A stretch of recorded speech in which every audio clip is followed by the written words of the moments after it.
பன்னீர் bread roll எப்படி செய்யலாம்னு பார்க்கலாம் வாங்க. 10 பீஸ் அளவுக்கு பிரெட்டை நான் ஓரெல்லாம் கட் பண்ணி வச்சிருக்கேன். 100 கிராம் அளவுக்கு பன்னீர், அரை டீஸ்பூன் அளவுக்கு தனி மிளகாய் தூள், 1/4 டீஸ்பூன் அளவுக்கு கரம் மசாலா தூள், தேவையான அளவுக்கு சால்ட் சேர்த்துக்கலாம். ஒரு பெரிய வெங்காயத்தை நீல வாக்கில் கட் பண்ணி வச்சிருக்கேன். பிரெட் ஓரம் ஒட்டுறதுக்கு மைதா 2 டீஸ்பூன் எடுத்து வச்சிருக்கேன். பன்னீரை துருவி எடுத்துக்கலாம்.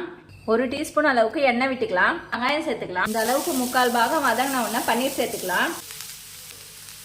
கொஞ்சமா சால்ட் சேர்த்துக்கலாம். 5 நிமிஷம் வதக்கினா போதும். இப்ப ஆஃப் பண்ணிக்கலாம். மைதாவில் கொஞ்சமா தண்ணி விட்டு கலந்து வச்சுக்கலாம். பிரெட்டை சப்பாத்தி கட்டையில வச்சு திரட்டி எடுத்துக்கலாம். இந்த அளவுக்கு மெலிசா திரட்டிக்குங்க.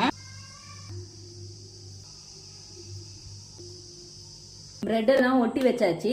எண்ணெய் ஊத்தி சிம்ல வச்சிருக்கேன். ஒன்னு ஒன்னா போட்டு பொரிச்சு எடுத்துக்கலாம்.